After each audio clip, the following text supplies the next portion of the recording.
Support for this program is provided by the Foundation for Excellence in Louisiana Public Broadcasting and from viewers like you.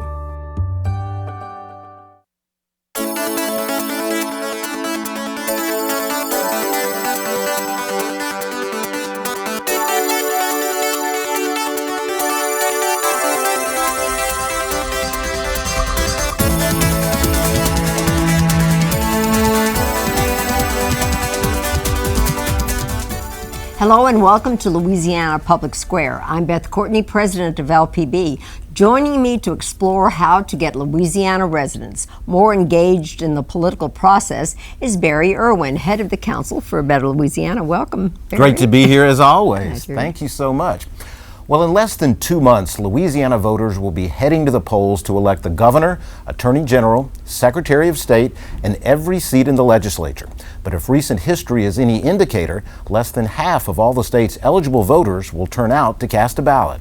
Well, the last time turnout for a statewide election exceeded the 50% mark was for the 2003 runoff between Kathleen Babineau Blanco and Bobby Jindal. So how can Louisiana residents become more engaged in the political process, not just as voters, but as candidates or at the grassroots level? What's significant about the upcoming election that should energize voters? And what role should lobbyists play in the legislative process? Tonight, we look for answers on engaging Louisiana.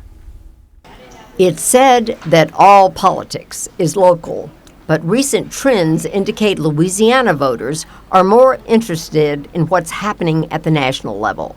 The 2018 midterm elections attracted 51% of eligible voters to the polls, while barely 40% of state voters turned out for the last gubernatorial primary. It's easy to develop apathy when you have so many elections. Joshua Stockley is a political science professor at the University of Louisiana at Monroe.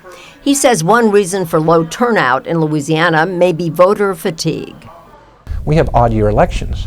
So every 2 years you have a federal election, then throw in that once every 4 years you have a statewide election. So we're voting 3 out of every 4 years, not counting the myriad of special elections. Structural measures, Stockley says, also discourage voting. In testimony before Louisiana's advisory committee to the Civil Rights Commission, he noted barriers like the closing of polling locations, the requirement of voter IDs, and the need to register weeks prior to an election. In the last midterm elections we had, 7 of the 10 states with the highest turnout were same-day registration states. Unfortunately, Stockley says this year's electoral environment may also contribute to voter apathy. You have 40 some odd races that are going to be intra-party competitions, Republicans versus Republicans, Democrats versus Democrats. Well, if you're a Democrat in an all-Republican race, you're going to be hard-pressed to be encouraged to participate, and vice versa. I'm hopeful. I think turnout's going to be strong this cycle. Jeremy Alford is a journalist and publisher of lawpolitics.com. Since the next governor will have veto power over the redrawing of voting districts in 2021, Alford expects high interest from both parties. In addition, there are more folks on the ballot. We have more people running for the legislature. That shows an interest in engaging on that side. Those new folks in office bring new folks with them to the polls. We've seen this already in municipal elections in Louisiana over the last 2 cycles where new voters are showing up, younger people are taking office. There will also be more females on the ballot. 73 women are running for legislative seats, 18 in the Senate and 55 in the House. Women have been actively recruited to run through efforts like the Democratic Party's Emerge Project and the Republican Right Women Right Now program. What we have learned from lots of literature and lots of studies is that men automatically in our culture believe that they are born to lead, and they see themselves already in a leadership role, and public service for many men seems like a very natural step. Women have to be asked, and generally not just once but multiple times. Republican Senator Sharon Hewitt represents District 1, which includes Slidell. She just finished her first term and is unopposed this election. The challenge of entering the male-dominated field of politics became apparent after she announced her candidacy in 2015. Her opponent's campaign manager called with a message. The powers that be in Slidell have met, and we've decided that this is not your turn and that you're just a PTA mom, and we think you should drop out. So that was a rallying cry for folks, and I had honestly the largest grassroots campaign my area's ever seen, made up probably of 90% women. We believe that people who are closest to the problem are that much closer to the solution. Norris Henderson is the executive director of VOTE, or Voice of the Experienced, a grassroots movement which focuses on criminal justice. Imprisoned for nearly 28 years for a crime he didn't commit, Henderson spent 20 of those working in the prison law library. I realized that formerly incarcerated people had the right to vote in Louisiana. And so we actually started an organization inside of Angola called the Angola Special Civics Project, was kind of like the civic engagement political arm of the guys inside. Henderson incorporated VOTE in 2004 and worked diligently over the next 14 years to restore the voting rights of people on probation and parole. The governor signed House Bill 265 in 2018, immediately enabling 3,000 residents to vote. We just come off a 7-city bus tour doing voter registration across the state. We started in Baton Rouge, from Baton Rouge to Lafayette, Opelousas, Alexandria, Shreveport, Monroe, and then back here, where we culminated the bus tour. VOTE was also instrumental in getting Louisiana's unanimous jury requirement passed in 2018. We had like 700 volunteers, and it was the biggest voter turnout almost in the history of this state, that we literally turned for a ballot initiative. We turned out 1,500,000 people to vote on the ballot initiative. Stockley, Hewitt, Alford, and Henderson each have their own perspective on how to get Louisianians more involved in the political process.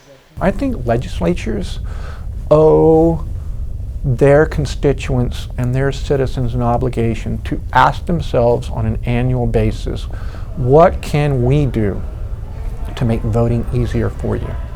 Anybody that's thinking about it, I would encourage you to run, because we need good people. People that are just everyday people with various backgrounds are going to be the ones that are going to help us to solve, I think, the biggest challenges before our state. Better engagement could be produced by having better coverage of the issues. Most newsrooms have gone down to one journalist covering the Capitol beat, whereas in some newsrooms there were at times 5 or 6. One of the things we learn as organizers and people building grassroots movement is that you either change the policy or you change the person who's responsible for the policy. And the only way you can do that is you engage in the process. Well, highly engaged and ready to speak on tonight's issues is our studio audience. We have folks with voter and campaign engagement groups like the League of Women Voters, Go Vote, and Emerge.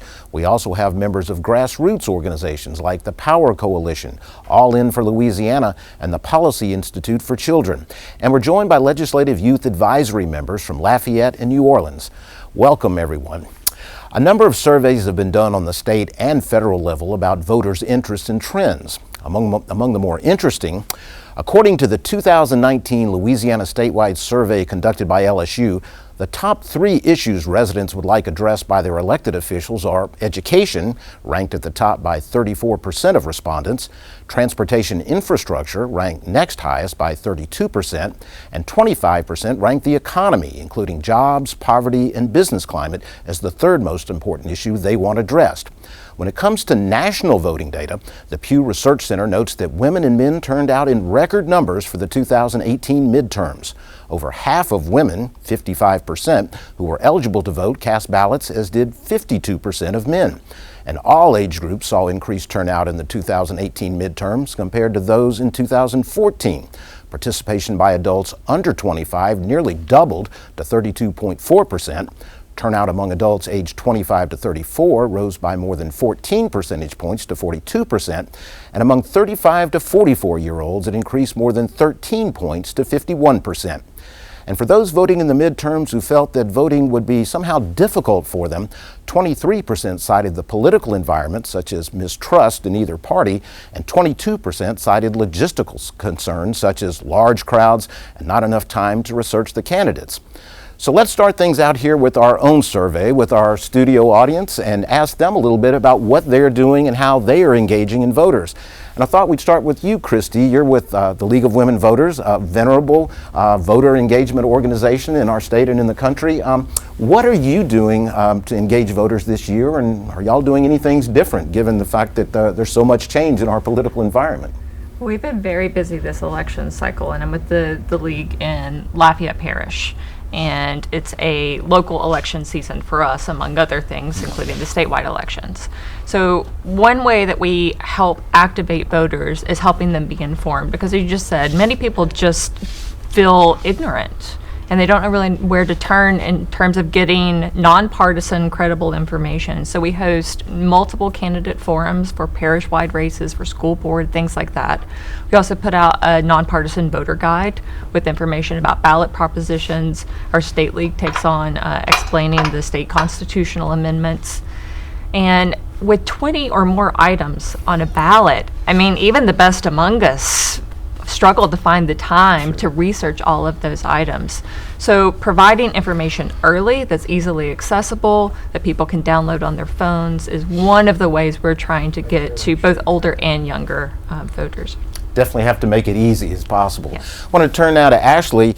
You represent the Power Coalition, which is kind of a newer coalition in our state, made up of a number of organizations, as the name implies. What are y'all up to? What are your issues, and what are you doing to engage folks? So the Power Coalition has been really interested in engaging infrequent voters around the state, so really trying to get to those folks that have just completely disengaged from the process and re-engage them.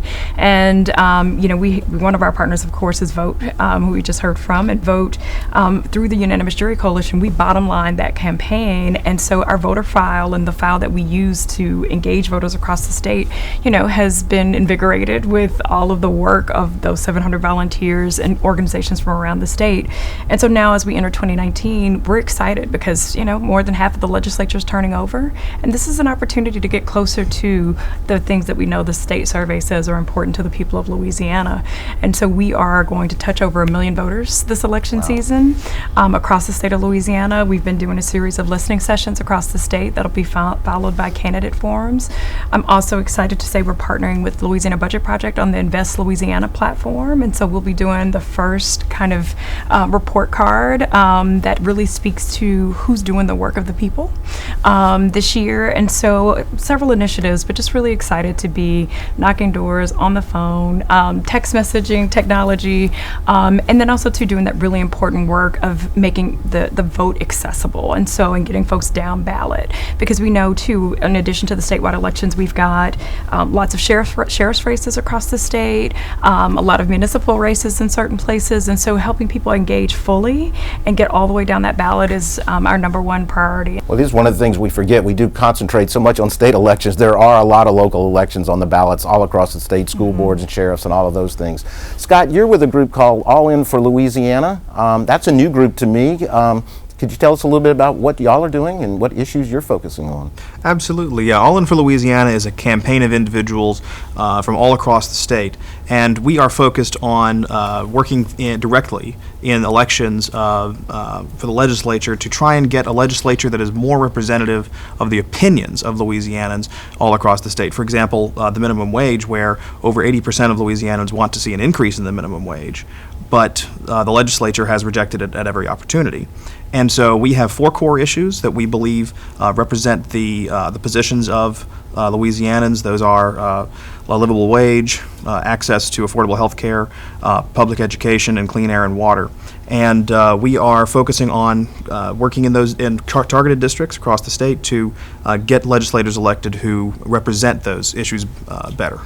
Well, another group that's kind of new is Emerge, and you're taking a little bit different approach, Natasha, or maybe part of the same thing, but you started earlier by actually trying to go recruit candidates and get them to actually run for office. Tell me a little bit about what y'all are doing there. That is correct. What Emerge Louisiana does is we train and empower women to actually run for office. We train them, we give them the tools, we give them the confidence and the basic structure to know how to actually put themselves out there to engage the community, to engage the audience that they're in. It's an intense course over a 6 weeks period of time, and we just really go to the grassroots from the first day of deciding that you want to run for a certain political office to actually getting you there. You're expressing how do you get funding, what do you do, how do you ask. So many times, like the video was showing, it's a lot easier for men who have the mindset that they were born to lead. We help get women to that point, even if they have not initially set out to do it. We hone in and train their skills that shows them you are effectively a leader just by operation of you leading your household, you leading your classroom, you leading at your job. Now we want you to put that to work for your community because you want to see things done, and we give them the foundation to make that happen. And it sounds like you've had some pretty good success with getting folks to run. Let me turn, because we have a couple of young folks in our audience, and there's always a lot made about the youth vote and younger people not voting in the numbers that they do in some other places. Some students from LSU. Zach, let me start with you on that.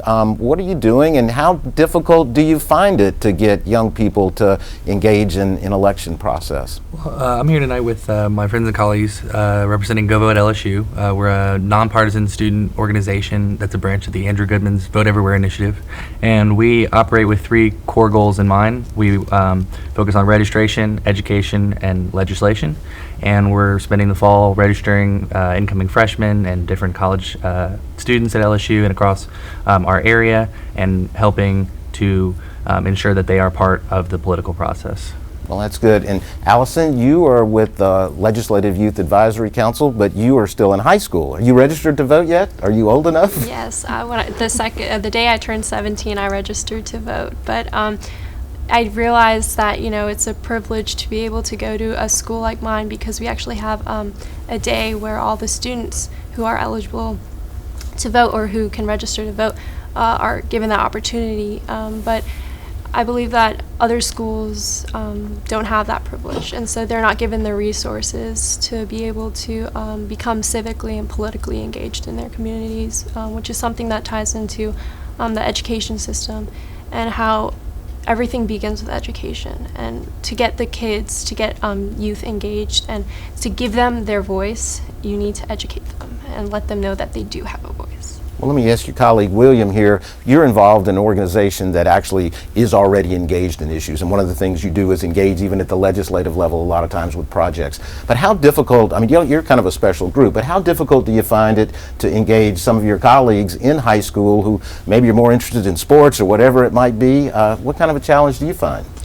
Well, that's an interesting question, because often whenever I talk to other people who I know, they look at politics as something that doesn't really concern them, as something which they can sort of remove themselves from and leave it to someone else's doing. But really, that's not necessarily the case. Voting is really one of the major ways we have of saying, this is how I want this process to be, and this is how it can best impact me and the people I care about. Well, it sounds like you're getting an education while you're in school, but also trying to educate folks about how these things are important.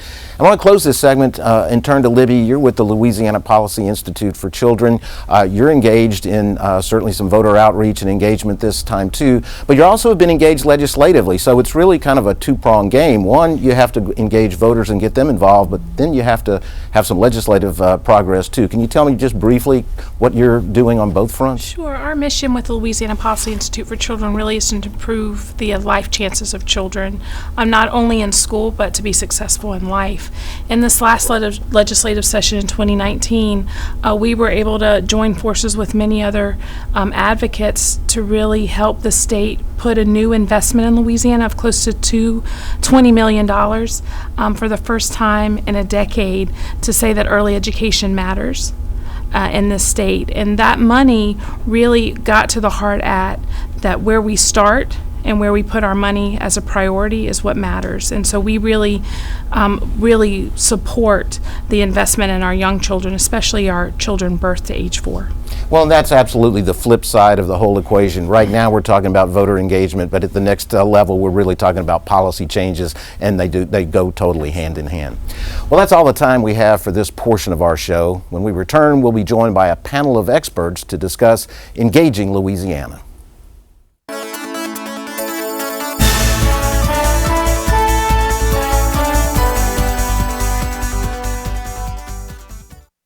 Welcome back to Louisiana Public Square. Tonight we're discussing engaging Louisiana. Joining us now is our panel.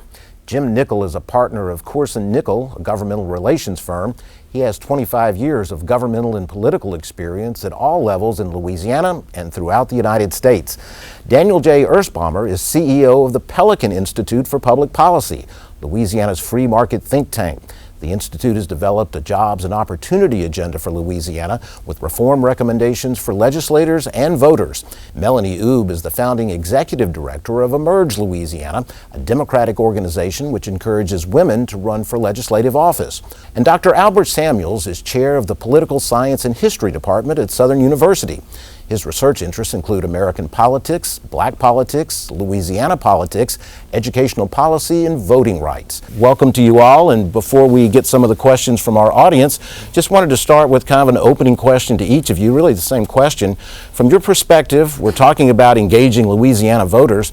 How engaged or energized do you feel that we are with the state election, less than 2 months away? Jim? I find it very interesting as someone admitting my age and been in politics a long time. The races seem more compressed now to me. There was a time in Louisiana when races were 2 years long. The governor's race was at least 18 months long, and now it seems like we're in this sort of 4-month sprint. So it's hard to gauge the energy. You don't see the rallies you used to see. You don't see the public events you used to see. But I don't think people are less engaged. I just think they're finding other ways to get engaged, mostly social media. But I think the energy will pick up after Labor Day. Daniel?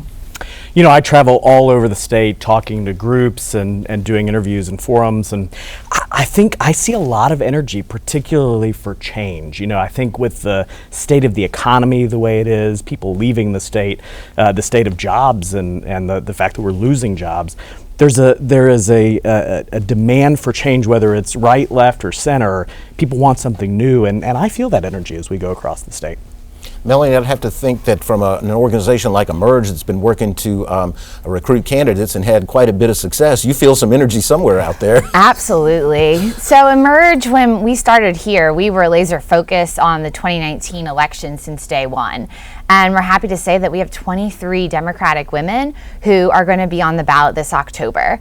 In less than 2 years, we've trained over 70 women to run for office, and more than 50% of those who we have trained have already launched campaigns. So there's excitement among the women in Louisiana. They are finally stepping up now that they have a network of support and claiming their place of power. And Dr. Samuels, I hate to say that you've seen quite a few campaigns, but I think we all have to some degree. What's your sense? Yeah, I'm kind of like Jim. I think that in some ways it is kind of hard to gauge this election cycle in many ways, because I think in many ways it is shorter and it's compressed. We have a governor who we think is safe, but you never know. I think it will pick up after Labor Day. One thing that'll be interesting in this race, there are a lot more candidates running in a lot of these races. Some of that also has to do with the fact that a lot of members are term limited. Yeah. So there are a lot more electoral opportunities, and which attracts more candidates. And so that's going to be something that is being interesting to watch. Let me go to Caitlin. You had a question that kind of got to the heart of our whole discussion, kind of about how do you get voter apathy kind of out of the way. What's your question to the panel? Yes, absolutely. So my question would be, and I guess it's like the golden question, a lot of people refer to the youth of, say, Louisiana as apathetic. What would be your best way? I mean, I'm sure you all have plenty of experience with different groups of different backgrounds. The best way to engage youth across the state in political engagement? That's always seems like a tough nut to crack. Who wants to take that? Well, Jim, you've been out there. Certainly in my experience, it's been sort of a decision a lot of campaigns make. How much are we going to spend? How many resources are we going to put towards 18 to 25-year-olds because they historically don't vote? And maybe that's been a mistake, because if you don't pay attention to them, they don't engage. So I do see lately more energy in the younger groups. I think social media has a lot to do with that. I think people feel like I have a voice now. You know, my dad doesn't have to go to the rally. I can get on Instagram. I can get on Snapchat. I can say what I want on Twitter. And so I think the youth feel more empowered and more engaged. And I would tell the youth, your voice does matter, because I think contrary to what a lot of people see in politics, the politicians I deal with as a lobbyist, they definitely pay attention to what people say. And contrary to what a lot of people have led you to believe that they're disengaged, they're more engaged than ever. They're watching social media, they're reading their emails, and so when youth speak out, I think y'all are more engaged than you even give yourself credit for. Well, Dr. Samuels, let me ask you, you're at Southern University, you're on campus. What do you sense right now these days with students there? I think that a lot of people are engaged. I think that the national climate is actually contributing to that. We actually saw in Louisiana an uptick in voter turnout. Now, in 2015, we only had less than 40% of people to turn out to vote, but we had over 50% to turn out in a really like a midterm cycle last year here in Louisiana. The only statewide race was the Secretary of State's race, not a marquee race in Louisiana. And so it'll be interesting, and I think there's a reason to believe that trend will continue in 2019. So I think the national climate in many ways is contributing to a more engagement by a lot of people. I think there were a lot of people who were surprised by the 2016 results, and so I think every generation needs to learn the lesson of what happens when you don't vote. As long as we're talking about the youth vote, Claire, you had kind of a variation on some of this same theme, I think, about the youth vote. You're with Go Vote LSU? Yes. So Harvard IOP just released a survey that said that more youth are pledging to vote than ever, and this is with regard to the 2020 primaries. But how do we capitalize on that within the state of Louisiana for our election this fall that won't really have as much media coverage as the primaries?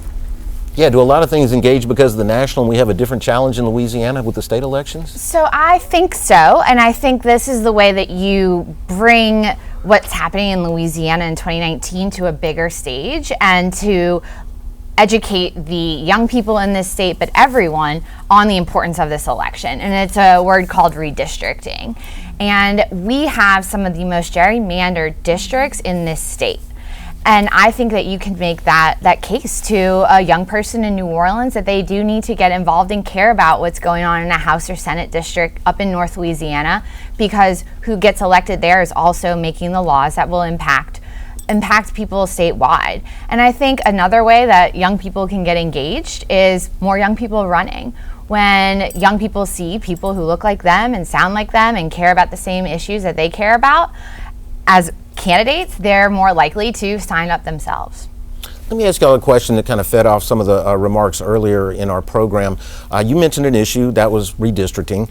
Some of the other folks mentioned various issues, but one of the things that seems apparent to me, and maybe to others I've talked to, is there's not a lot of talk about issues in this election campaign. Is that the new trend? Is that something we're supposed to expect? Could we maybe expect to see something a little later? Or what do you make of that? Daniel, you're an issues guy. Yeah, much to my chagrin. Not to say you're doing a bad job. No. Look, I think voters want to hear where candidates stand on the issues, and I think it's a message that I take regularly, and a lot of the folks on stage do.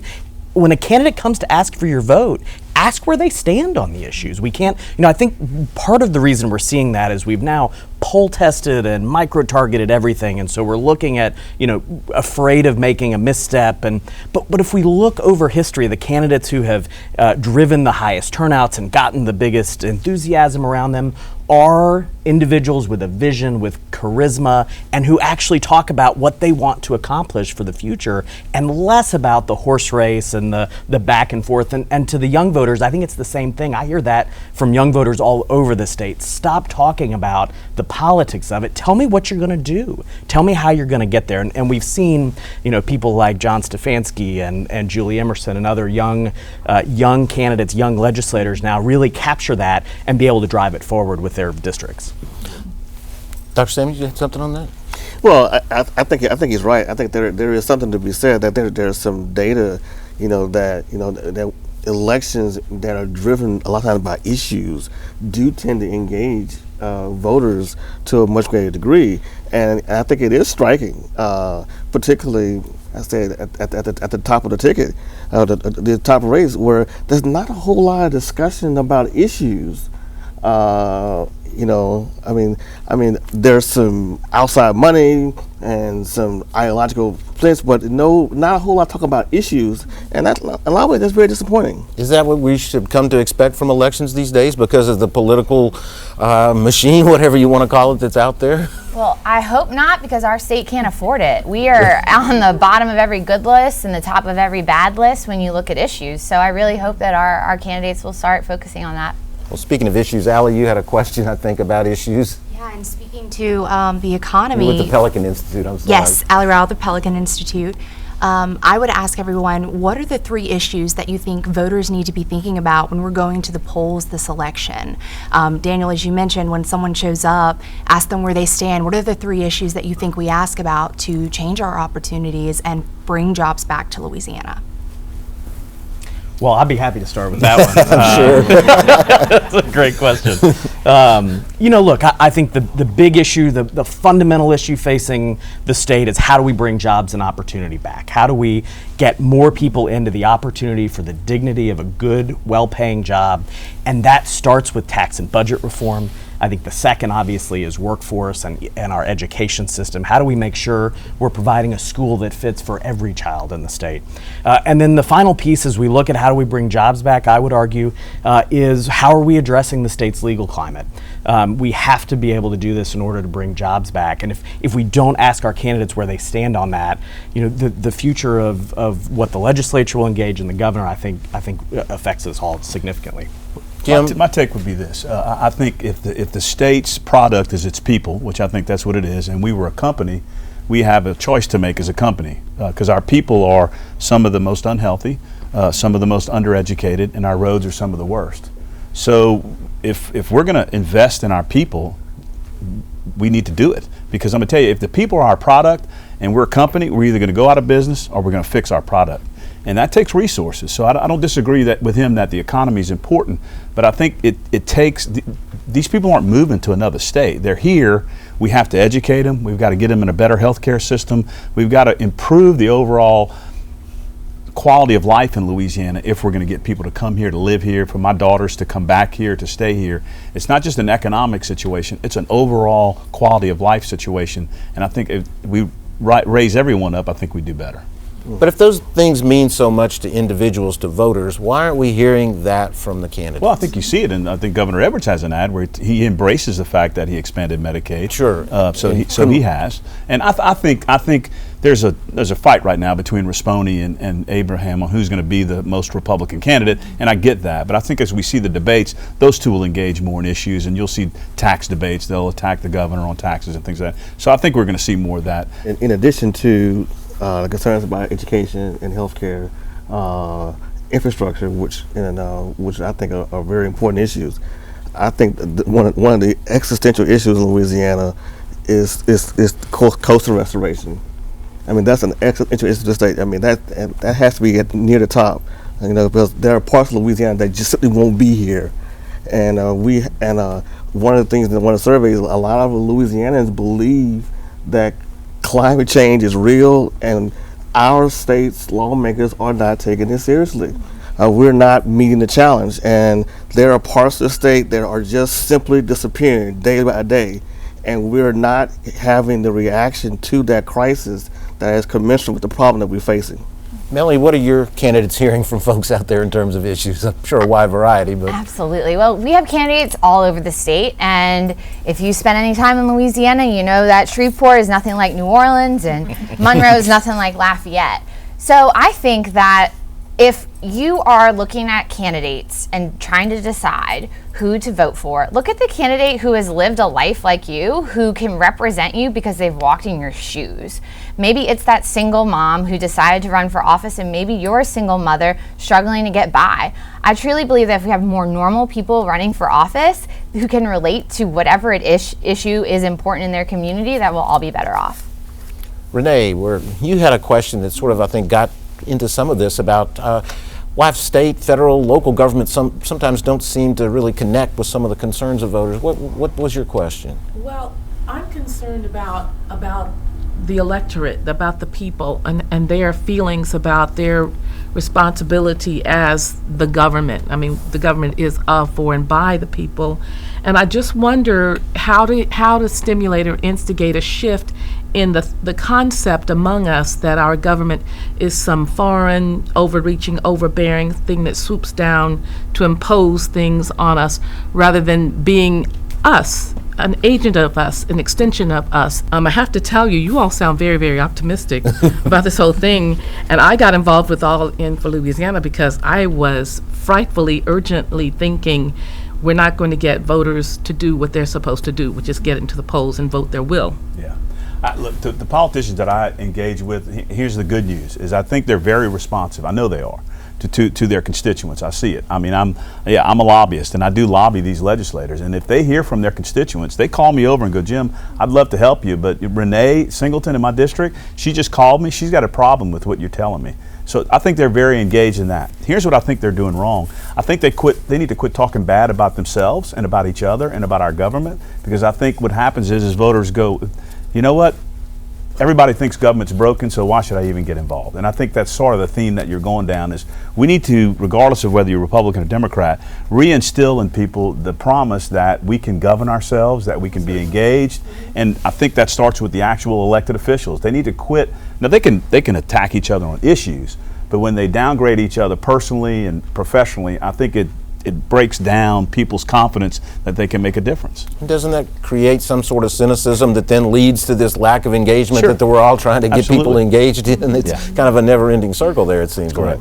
You know, Congressman Mike Johnson from the Shreveport area on the federal level has gotten a number of his colleagues to sign the civility pledge. And I just love that idea. And it's Republicans and Democrats, everybody across the spectrum. And it says basically, you know, yeah, we're going to disagree on issues and we're going to engage in that, and that's good and that's healthy. But we're going to treat each other with civility and respect. And to Jim's point, we're going to respect the office as well. You know, it's so interesting. Polling on this, as you all know, inevitably, whether it's at congressional level or at the state level, voters disapprove of the body as a whole, but then often approve very much of their local representative. And of course, if that's true across the board, there's some disconnect there.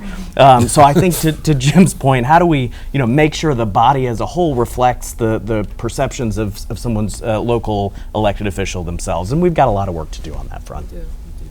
Ellen, you're with the League of Women Voters, a group that's certainly been involved in elections for many years. What's on your mind for the panel? Well, I am the State Voter Services Chair, and one of the things that we do for elections is we have an online voters guide. And there's been a lot of talk about issues and how nobody talks about issues in political campaigns anymore. Well, the League of Women Voters does. And we have an online voters guide. It's a questionnaire that we ask candidates to fill out. And then we ask them some questions on the issues. And there are issues that we think are important. Many of the issues that people have raised tonight are in our online voters guide for various and sundry candidates. So what we've been disappointed in the past sometimes is the rate of participation by the candidates. Because our voters guide is only as good as the candidates' participation makes it. So my question is, do you have any suggestions for how we can encourage candidates or convince candidates of the importance of participating in a voter's guide such as this? I mean, that's a good point. The League of Women Voters is a pretty well-known organization, and to have that difficulty, Melanie, what do you think? So I think the key is competition. If we have a candidate who's running unopposed or candidates from the same party who may feel the same way about those questions, if they see their opponents not answering it, they're not going to answer it. And I'm proud to say that Emerge Louisiana graduates are running in districts that were conservative or red and didn't see a Democrat on the ballot or anyone from the other party for decades. There are some districts, since that district was drawn as is, there's not been a Democrat. Some of them, these incumbents have gone unopposed for, you know, term after term after term. Why would they have the incentive to fill out a questionnaire? So I think competition could help us a little bit. Any other thoughts? Well, look, these are the consultants that are making them be risk averse, right? They don't fill anything out, don't send anything back. And I mean, I think the only way you're going to get them is shame. I think the League of Women Voters is a very well thought of organization. I think you put it out that people aren't responding. I know that's not y'all's sort of way of operating, but sometimes that may be the only way to get that attention. But I find it ironic that I think there's more information now than there's ever been on candidates, right? They all have Facebook pages, they all have websites, they all have issue pages. There's a lot of information out there on the internet about candidates that are running for office, but yet people seem to be less engaged, and I think you just have to put a little effort into it. But don't you find that even some of these websites have less policy information, less voter information about issues than they used to a few years ago? That's my experience. Any thoughts? Yeah, I think it depends on where you go, right? I mean, this is the challenge. We're in a media-saturated environment, and frankly, an information-saturated environment, where you can pick and choose where you want to get that information. There's a frankly startling study done recently about what is going to make someone trust information, and it used to be the masthead of the newspaper or the media source that it came from. Now it's who shared the information with them. And so I always encourage people, if you're trying to get the word out, you're trying to get people to engage in this, the best way to do that is to start at the grassroots level, to educate, engage people, and ask them to share that information, both on social media and in actual social settings. And that's now the way, and I don't think it's a good thing necessarily, but that's how people are consuming and judging information. If that's the case, we can certainly work to change that, but that's how we have to operate in order to make change over the long term. Grace, you had a question kind of from the youth perspective with Go Vote that kind of gets to some of this a little bit, but kind of about responsiveness of candidates and I guess elected officials to youth. You want to pose that question? Right. I think something that we struggle with as young people is we see candidates on TV, we see them on social media, but we don't feel like they're ever talking to us. And I get that a lot when we're registering students. They want to know, well, why? I mean, this doesn't affect me. Like, we get in this college bubble and we feel like the world is only LSU or wherever we're at. And they don't feel like candidates are talking to them, so why should they be going out and voting for people who aren't representing their interests? And my question was just, how can both sides of that, by both sides, both the candidates and youth, like open that line of communication so the young people can become informed voters and honestly excited voters? Any thoughts? Sure, I'll take that one. So I think that it works both ways. I think it is up to the candidate, the elected official, to make sure that they have a presence in the community, that they're knocking on doors. And that goes back to competition. If you're running unopposed, why are you going to go knock a door? Why are you going to ask someone for their vote? You're not on the ballot because you just won. And I think that it's up to young people to use tools like social media to invite candidates, invite elected officials to where they are and meet the people where they are. And I think you have the tools at your disposal, and you can empower the young people around you and get those candidates out there in front of your group. Mm-hmm. And I like to challenge a lot of time my students to think of that politics is not just about you. And so it's, when people say, well, I don't see how this affects me. Well, first of all, it does affect you whether you realize it or not, number one. But then secondly, you have family members, you have mothers, and you have grandmothers, and you have people that you care about. And the point is that our governments are making decisions or choosing not to make decisions that affect the people that you love. So politics is part of how we take care of each other. It's part of how we govern ourselves. And so it's bigger than us. It's bigger than our interests. It's about how we take care of each other. Well, before we leave the subject of youth vote and that type of thing, we do have college students and high school students here, and we've talked a lot about social media and the impact that's having. And I would just like to ask our folks, either from the Legislative Youth Advisory Council and actually from Go Vote too, social media, how do you use it, or what is meaningful to you in terms of the social media presence you get from candidates or issues, or how do you use it in terms of elections? So this is really just my personal experience with it, but I often find that the nature of social media platforms like Twitter or Instagram, they condense information down to these small sort of bits which don't really express the whole complexity or the whole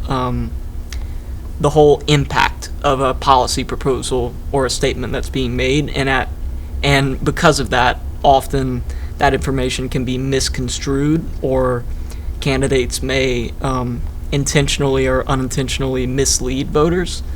And I think it's actually contributed a lot to our somewhat toxic political environment too, because it's made people think that these political issues are not as complex as they really are. Oh, Allison, did you have something? Yeah, in addition to that, I also believe, but social media really does have an impact on, I think, first impressions, because, Twitter, you only have a certain amount of characters in which those candidates use to their advantage to get those first impressions out on issues. But I think it's the youth's responsibility to take those issues and go research them, and to figure out more about the roots of the causes and the effects of the different issues and policies that different politicians are thinking about. I also think that social media is a great way for other students to get their voice out, for students, not just politicians, because there's a group that I'm a part of. It's the High School Democrats of America, and we use social media to get out our voice and to show what we're fighting for as well. Well, let me ask the Go Vote folks, what are y'all doing in terms of trying to engage the voters, the college voters on the one hand, and how do you use social media in that regard? Claire? Yeah, so our use of social media has been a really mobilizing tool. It's been a direct line of communication between us and our students that we work with to get them registered and informed about elections. If they have any questions, they can contact us through DMs, but it also helps them open up that line of communication between the people that do represent them. It has never been easier to contact your represented officials. You can DM them, you can tweet them directly. It has really just simplified the process, and it streamlines the communication on both ends. Do you feel like you get response? I say yeah. Well, that's encouraging. Yeah. Well, to address your point, I think that with any media, there are strengths to it. You mentioned some of the things that social media enables you to do that were not possible 10, 15 years ago.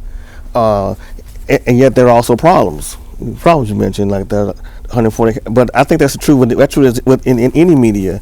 I think the 30-second television ad, in many ways, simplifies problems in many ways. In some ways, so I think there are problems with. I think we just need to be our eyes open about it. About here are the strengths of this, and here are the limitations of it. But overall, we have a responsibility to be engaged and be informed. That goes beyond the 30-second ad or the Twitter or the Instagram post. I have to say, I think it's going full circle. My wife works at the old state capitol, and I recently saw an exhibit where they had these full-page full-page ads of just text. Then we went to TV, radio, it got shorter and shorter, and now we're into characters on Twitter, so I don't know what's to come next. Scott, you're with All In for Louisiana. You had a question about what drives or doesn't drive voter turnout, both at, I guess, the national as well as the state level.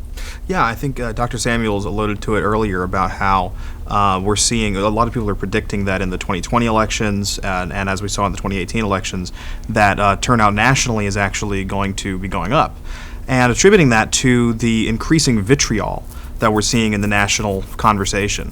And I'm curious whether you think that is a good trade-off. Is the higher turnout worth the less civil discourse? Who wants to tackle that one? So, I think the vitriol is terrible. The conflict is good, right? The way we get, I think that the nugget there is the engagement tool is actually the debate, the conflict. That's what the founders envisioned when they designed the political setup, is they wanted vigorous debate around issues. I think it's important on college campuses. All too often there's a lack of diversity of opinion, and so you don't get that debate and people give up. The vitriol is a whole other story, right? If we could find that sweet spot, we're actually engaging in the issues, we're actually engaging in the differences of opinion and get to some outcome, but do it more civilly. That's the formula to me to get that turnout number higher and lose the downside of it. But it's a tough thing to do. Well, I mean, we talked earlier about how issues drive campaigns and get voters excited, but I mean, we can't underestimate the power of personalities. I mean, the reality is President Obama drove a youth vote that we never saw before. President Trump has driven out vote that people who historically had not voted, he's gotten more engaged. So, and I've found that, and particularly in Louisiana, we've been a personality-based state for a long time. It was never Democrat. You were long or anti-long. You were Edwards or anti-Edwards. It was, the parties really never existed until recently. And this race doesn't have I wouldn't characterize any of the three major candidates for governor as being real, exciting personalities. So it's going to have to be issue-driven on a statewide basis. But I don't underestimate the power of a strong personality. And as he said, if you can take the nastiness out of it, it would be nice. But some of that just comes with an edge. It just does. Natasha, you had a question. You're with Emerge about, we've been talking about voting, engaging voters in general. We've talked about the youth vote. You were also talking about disengaged populations and how we do that. What was your question? Well, as we know that here in Louisiana, there's been a lot of historical voter suppression. Mm-hmm. So my issue and my question was, we have this big governor's race coming up here. Then we have the presidential race. How do we engage or re-engage a disenfranchised voting population who've just been marginalized for so many years? How do you get those people back out there, even under the pretense of the disenfranchisement that they've been subjected to?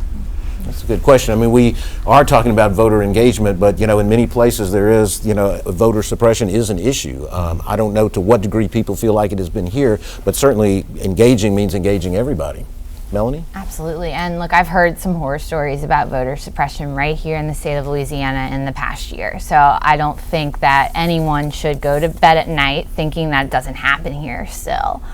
And I think I sound like a broken record, but it comes back to empowering the people in that community to actually run for office and bring along that community with them. And also just, I'm thrilled to see lots of statewide groups and national groups popping up that are actually investing in this and legal services even to help those populations. But once again, when you have a gerrymandered district that seems safe for one person or the other, it allows the system to keep them marginalized. So once again, competition, fair districts, normal people. There's some structural remedies that we need to think about. Now, there are some groups that are working on this issue. I think with the issues with Amendment 2, for example, and a lot of groups were involved with that. You're going to see a lot of people who were beneficial of the criminal justice reform who will be voting this time around. But we got some structural issues to think about. Louisiana, for example, is one of the states in which, the cutoff date to register to vote is 30 days before the election. We have that's one of the longest periods between actual the deadline and the election in the country. That's a barrier. And so we're going to have to think structurally and about changing actually some of our laws that actually make it harder for people to vote. And some of this is going to have to come from the agitation of people like yourselves, because it's not in the interest of certain elected leaders, in many cases, to change the equation, because they're getting elected and getting re-elected in many cases. And so a lot of this change is going to have to come from people like yourselves who are insisting that we can do things better. Well, we're almost out of time, but Ashley, you had a question or comment and question, I think, about voters' voice, and it kind of segues into what we're talking about right here. We'll close it out with you. Sure. We do a lot of work with infrequent voters of color around the state, and what we know is that when you engage them and you talk to them, they actually vote. And also too, we, great thanks to Emerge around pipeline issues too, right? Like that if you can show people a pathway to leadership, then they'll take a pathway to leadership. And so I guess my question is, like how are we going to bridge the gap? Because, much like many of you, I'm around the state all the time. And the people of Louisiana they don't think that differently than me. 81% want to raise the minimum wage. 59% want to raise it as much as $15 an hour. And when you have those kind of numbers, and I've been a part of the teams of nonprofits bringing legislation every year to raise the minimum wage, and we get knocked down, we can't even get a bill out of committee.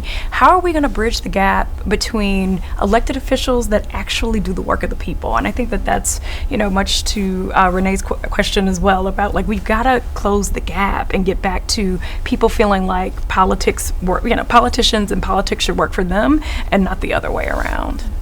And Ashley's with the Power Coalition. Yes, any thoughts, Melanie? You're dealing with a lot of candidates. Yeah. Well, I think it's some of our most dire issues that play into this disconnect.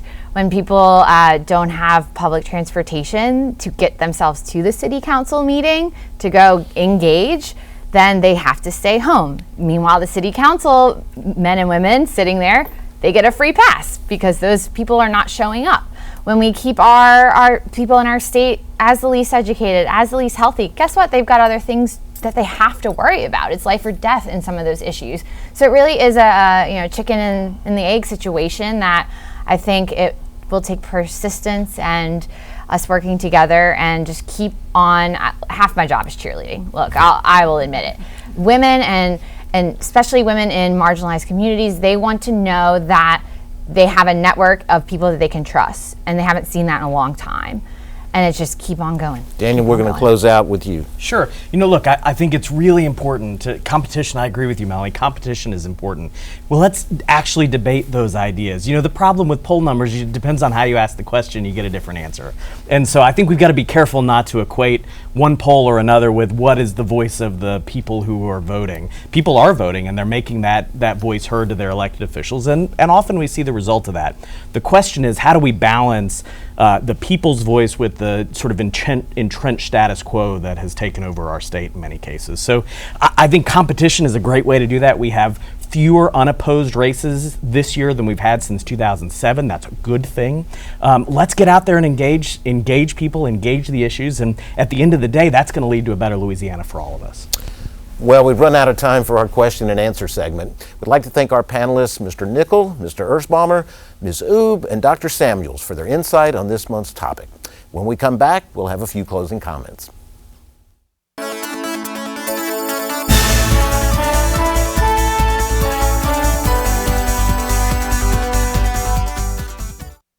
Excellent conversation. I feel energized. Absolutely. We have some energetic people here We do, and very indeed. optimistic as well. That's all the time we have for this evening's conversation. We encourage you to visit our website at lpb.org/public square. While you're there, you may view additional interview sound bites and comment on this episode under the Join the Conversation tab. In this campaign season, my group, the Council for a Better Louisiana, has joined together with the Public Affairs Research Council of Louisiana and the Committee of 100 to highlight ways to renew the state through our Reset Louisiana initiative. Next month, Louisiana Public Square explores our recommendations on resetting Louisiana.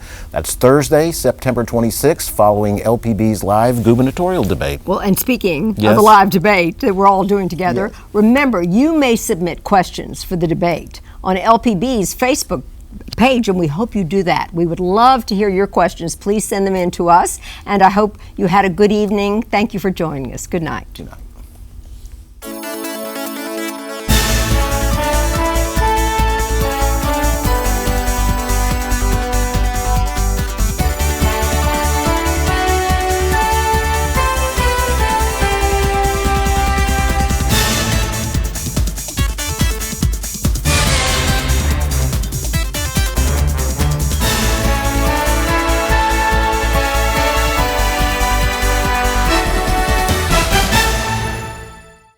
For a copy of this program, call 1-800-973-7246 or go online to www.lpb.org.